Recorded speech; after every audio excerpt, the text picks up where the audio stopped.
Selamat datang di program pembelajaran Prodi Keperawatan Kampus Pangandaran, Universitas Padjadjaran. Saya Hana Rizma Dewi Agustina, dosen Fakultas Keperawatan Universitas Padjadjaran.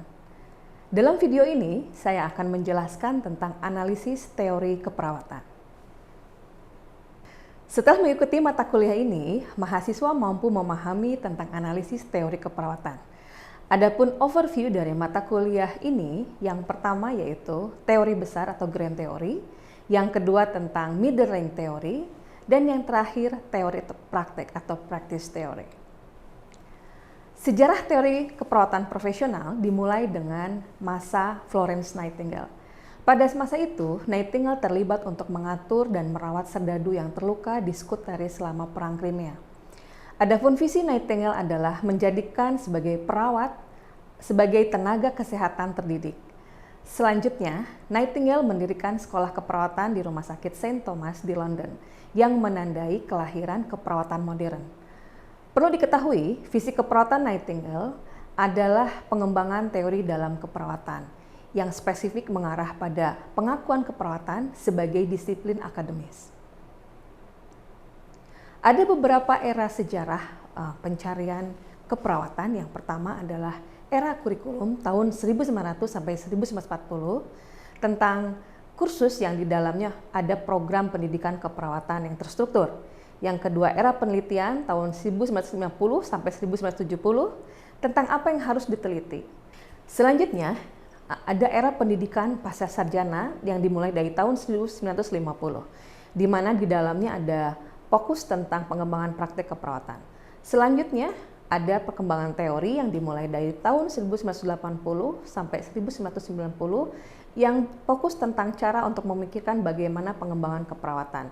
Dan yang selanjutnya adalah era pemanfaatan teori yang berlangsung mulai abad ke-21, di mana di sini membahas tentang teori keperawatan yang memandu penelitian atau praktek dan pendidikan serta administratif. Apa itu teori? Teori adalah gagasan yang menjelaskan pengalaman, menafsirkan pengamatan, menggambarkan hubungan dan hasil.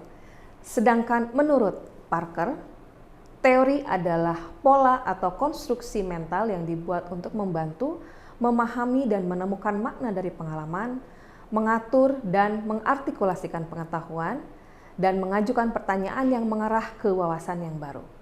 Lalu, menurut peneliti selanjutnya adalah Chin dan Kramer tahun 1995, teori adalah penataan ide-ide yang kreatif dan ketat yang memproyeksikan pandangan sementara yang bertujuan dan sistematis dari suatu fenomena. Adapun pengertian dari teori menurut Chin and Jacobs, teori adalah sekumpulan konsep atau definisi dan proposisi yang memproyeksikan pandangan sistematis dari fenomena dengan menunjukkan hubungan timbal balik yang khusus di antara konsep untuk tujuan dengan menggambarkan, menjelaskan, memprediksi, dan atau mengendalikan fenomena. Sedangkan menurut Millais pada tahun 1997, teori keperawatan adalah konseptualisasi beberapa aspek realitas yang berkaitan dengan keperawatan. Konseptualisasi diartikulasikan untuk tujuan menjelaskan, memprediksi, atau mengembangkan atau membuat asuhan keperawatan. Teori keperawatan dalam konteks keperawatan antara lain paradigma yang dapat berguna sebagai dasar pemahaman pengetahuan keperawatan. Selanjutnya, paradigma adalah suatu kerangka kerja umum global yang terdiri dari asumsi tentang aspek disiplin yang dipegang oleh anggota menjadi esensial dalam pengembangan disiplin tersebut. Konsep paradigma berasal dari karya Kuhn tahun 1970 yang menggunakan istilah tersebut untuk menggambarkan model yang memandu aktivitas ilmiah dan pengembangan pengetahuan dalam disiplin ilmu. Apa itu metaparadigma keperawatan? Yaitu kerangka kerja disiplin yang menetapkan fenomena minat dan proposisi, prinsip dan metode disiplin yang mempunyai kegunaan untuk mencerminkan kesepakatan di antara anggota disiplin ilmu tentang bidang keperawatan. Dan selanjutnya metaparadigma adalah tingkat pengetahuan abstrak yang sangat mirip dengan keyakinan yang dianut tentang keperawatan. Metaparadigma untuk mengembangkan model dan teori konseptual. contohnya adalah seseorang, manusia, lingkungan, kesehatan, dan keperawatan. Itu adalah metaparadigma dalam keperawatan.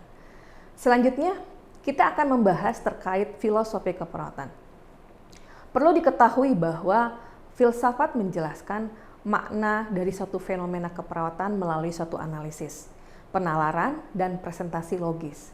Lalu, karya awal yang mendahului era teori keperawatan seperti Nightingale telah berkontribusi pada pengembangan pengetahuan dengan memberikan suatu arahan atau dasar untuk perkembangan selanjutnya. Karya-karya selanjutnya juga mencerminkan sains kontemporer dan metodenya, di mana ada beberapa teoris dari keperawatan ini seperti Aligood, Malaise, Nightingale, Kramer, dan Chin, Benner, Watson, Ray, Martinson, Erickson, dan lain-lain, di mana mereka mengembangkan teori-teori keperawatan yang modern. Kemudian, model konseptual keperawatan adalah sekumpulan konsep dan proposisi umum yang memberikan perspektif tentang konsep utama metaparadigma seperti manusia, kesehatan, dan kesejahteraan, serta lingkungan. Model konseptual juga mencerminkan kumpulan nilai dan keyakinan seperti dalam pernyataan filosofis serta preferensi untuk pendekatan praktik dalam penelitian. Fawcett menjelaskan, model konseptual memberikan kerangka acuan yang berbeda bagi penganutnya, yang memberitahu mereka bagaimana mengamati dan menafsirkan fenomena yang menarik untuk disiplin. Model konseptual keperawatan memiliki teori eksplisit yang diturunkan darinya oleh beberapa ahli teori atau sarjana perawat yang lain, yang di dalamnya seperti Aligood, kemudian Levin, kemudian Orem, Rogers, King, Newman, kemudian Johnson, dan Callista Roy. Secara umum, teori keperawatan mendeskripsikan dan menjelaskan fenomena minat terhadap keperawatan secara sistematis guna memberikan pemahaman untuk digunakan dalam praktik dan penelitian keperawatan. Sebuah karya yang diklasifikasikan sebagai teori keperawatan dikembangkan dari beberapa kerangka konseptual dan umum tidak spesifik. Contoh teori yang diturunkan dari model keperawatan ada dalam karya Callista Roy, di mana Callista Roy memperoleh teori yang disebut sebagai sistem adaptif dari model adaptasinya. Adapun contoh lain adalah teori transisi Malaise yang khusus membahas perubahan proses hidup seseorang dalam kesehatan dan penyakit. Contohnya Boykin and Schonhofer, Malaise, Pender, Leininger, Newman, Parse, Erickson, Tomlin and Swain, Husted and Husted, dan yang lainnya. Selanjutnya, kita akan membahas terkait tipe-tipe teori keperawatan. Yang pertama adalah teori besar atau grand theory. Lalu selanjutnya ada teori menengah atau middle range theory, dan teori praktek atau practice theory. Apa itu teori besar atau grand theory? Yaitu teori yang memiliki ruang lingkup terluas dan menyajikan konsep dan proposisi umum. Grand theory juga mencerminkan dan memberikan wawasan yang berguna untuk praktik tetapi tidak dirancang untuk pengujian empiris. Teori ini membatasi penggunaan teori besar untuk mengarahkan, menjelaskan, dan memprediksi keperawatan dalam situasi tertentu.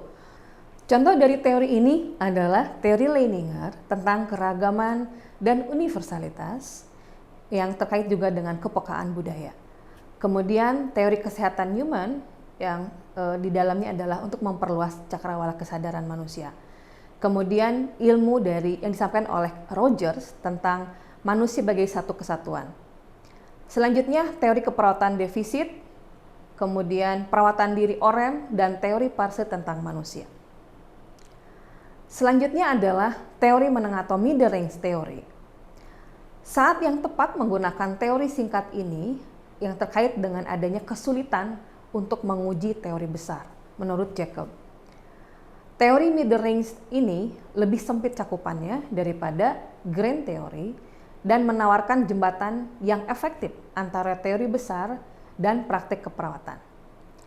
Teori ini juga menyajikan konsep dan proposisi pada tingkat abstraksi yang lebih rendah, dan sangat menjanjikan untuk meningkatkan penelitian berbasis teori dan strategi praktik keperawatan. Contoh dari teori ini adalah Mercer, Michel, Reed, Wiener and Dodd, X, Burke and Hainsworth, Barker, Kolkaba, Beck, Swanson, Ruland and Moore. Selanjutnya, teori praktek atau practice theory. Teori praktek keperawatan memiliki ruang lingkup dan tingkat abstraksi yang paling terbatas dan dikembangkan untuk digunakan dalam berbagai situasi keperawatan tertentu. Teori ini juga memiliki dampak yang lebih langsung pada praktek keperawatan. Teori praktek keperawatan selanjutnya memberikan kerangka kerja untuk intervensi keperawatan dan memprediksi hasil serta dampak dari praktik keperawatan itu sendiri. Lalu, pada saat yang sama, pertanyaan, tindakan, dan prosedur keperawatan juga dapat dijelaskan atau dikembangkan sebagai teori praktek keperawatan. Contoh dari teori ini adalah Weidenbach, prescriptive theory, kemudian Josephine Patterson, dan Loretta Zerad tentang humanistic nursing theory.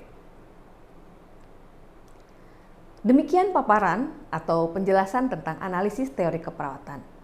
Sampai bertemu lagi di program pembelajaran jarak jauh Prodi Keperawatan Universitas Padjadjaran dengan pembahasan materi yang lain. Terima kasih.